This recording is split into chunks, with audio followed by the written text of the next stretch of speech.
Then I started trying to go back down memory lane to think about when I was really up and happy and where I might have dropped the ball at. And the further I went back, the madder I got, thinking, I dropped the ball a long time ago. I've been fronting.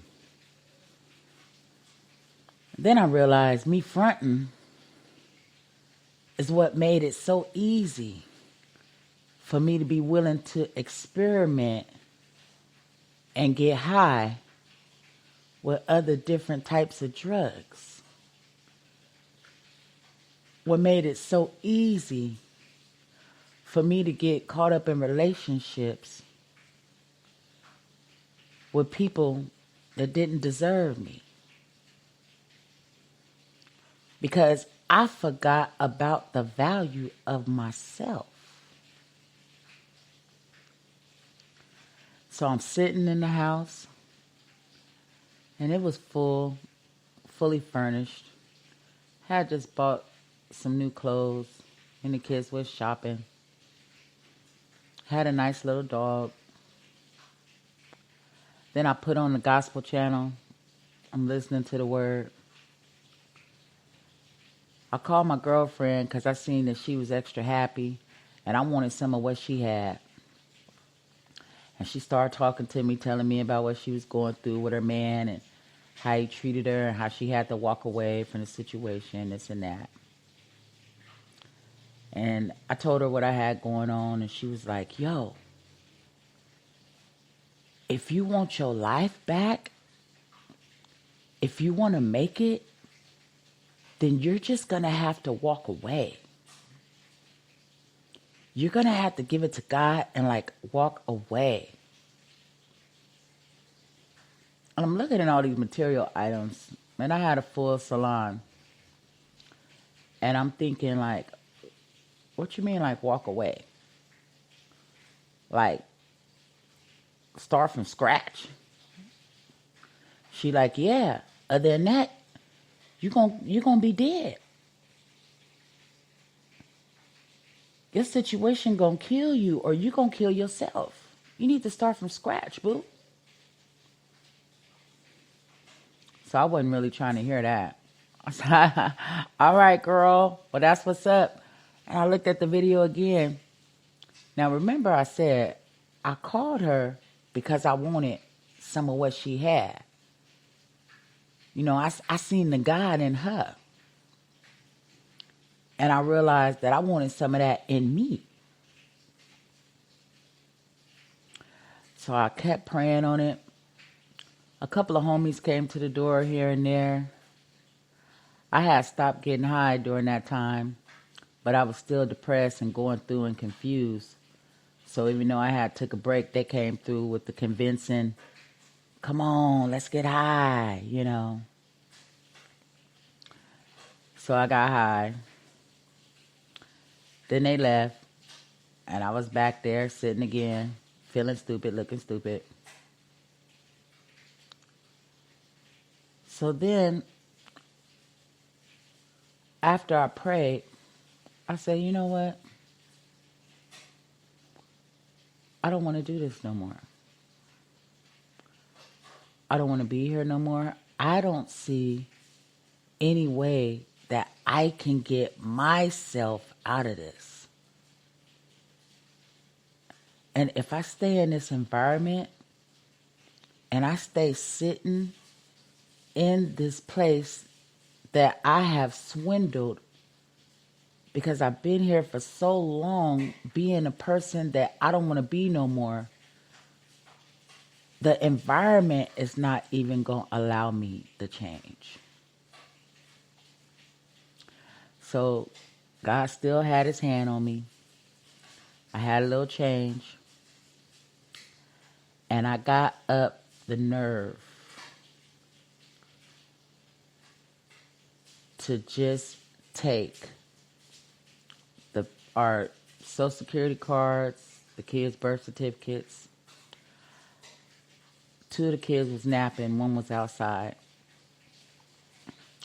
So I called a Lyft, And the lift said it was going to be there in 15 minutes.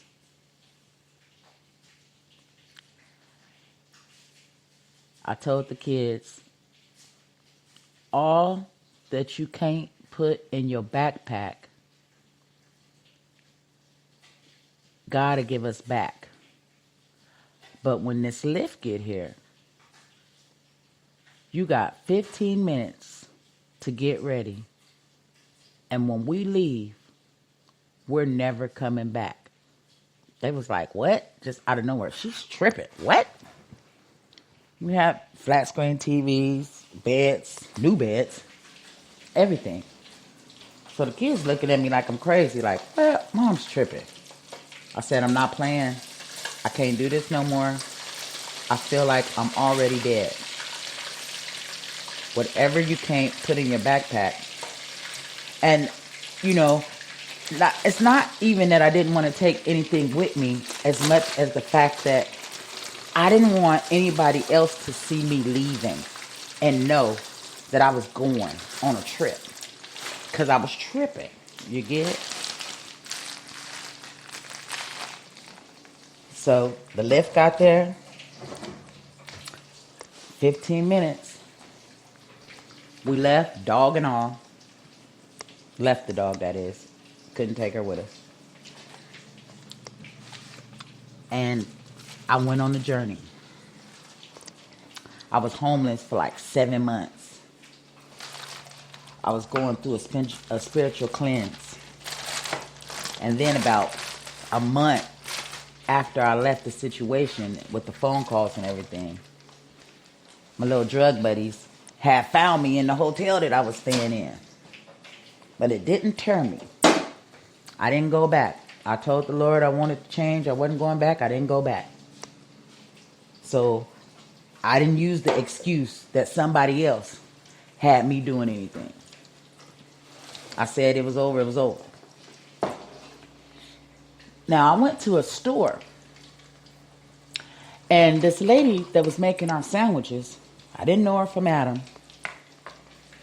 The Lord sent me a message. And now, remember, I'm on a spiritual quest of happiness and understanding. Because, like I said, the moves I've been making with my life, it wasn't the moves that needed to be made. I wasn't happy. I wasn't successful.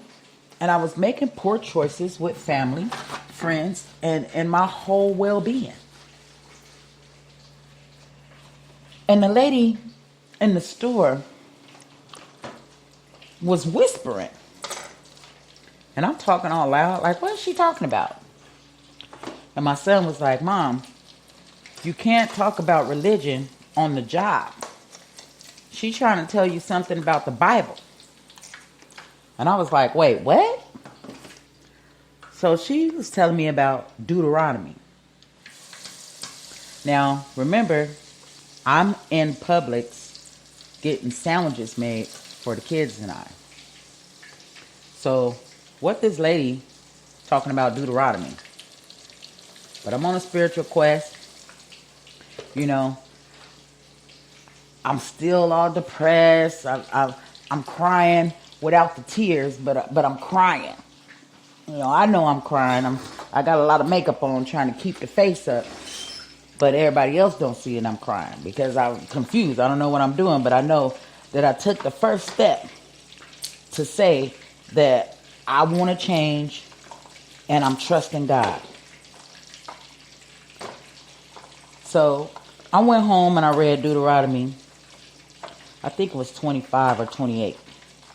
Whatever one she told me to read, I didn't have nothing else going on. Well, not home at the time because we were staying in a hotel.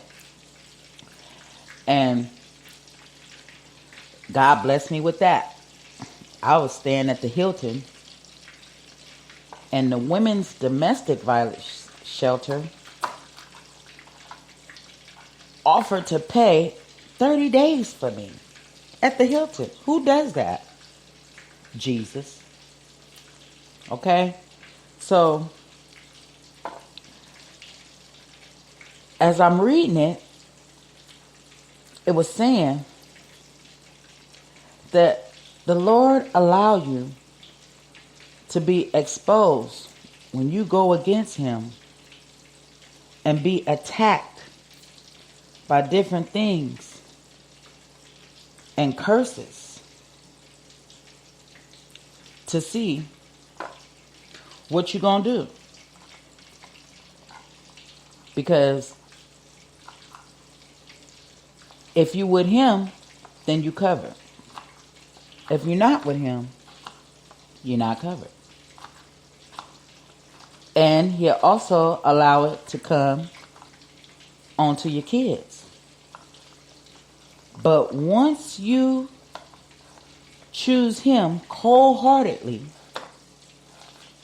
and make a choice, because if you're going to be with another guy, know that he don't share his throne with nobody, then that's who needs to be saving you, not Jesus. Then he will cover you and your kids if you are part of his kingdom. I told y'all you have to excuse me on this, the first and only podcast that I'm cooking.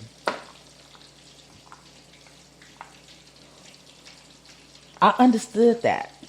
It was deep, but I understood it. It brought a smile to my face because, like I said, I didn't know this lady from Adam. She didn't know me. So you got to know the spirit to understand, why would she be telling me about God? Why is she telling me about Deuteronomy? Why is she giving me messages? She's supposed to be making sandwiches, okay? That's what she was paid to do.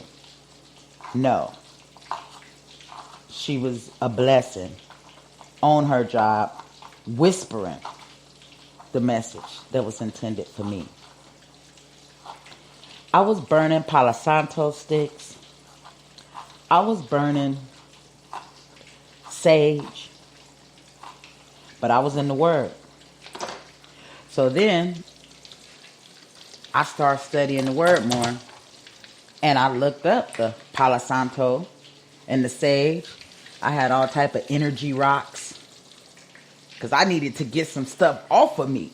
It's like it was just evilness following me. Come to find out, I was carrying the evil.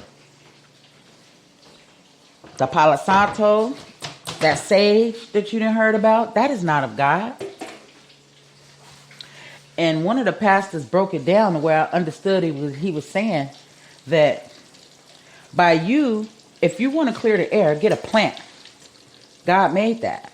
But for you to burn a Palo Santo for good energy, God don't deal with energy, he deals with spirits.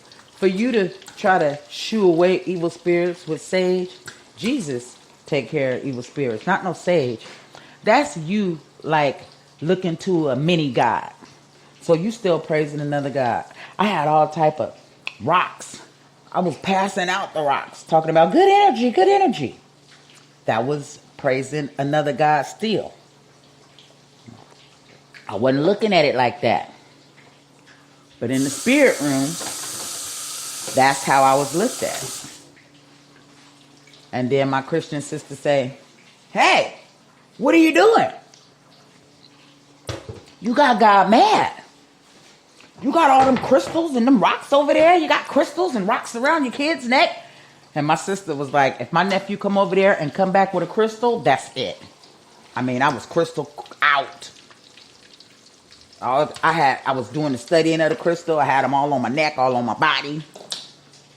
You know, I was going to get saved by these crystals. I had spent a lot of money on different crystals. And then I thought about the stores that I got it out of. And I'm like, wait a minute. Damn. I done been all of these witchcraft stores. I wasn't even tripping. All these gypsies and different stuff. When I was supposed to keep my eye on Jesus. But I didn't do that. So I got rid of all that stuff. I continued to get deeper in my word. God still had his hands on me. I was still kind of smoking weed.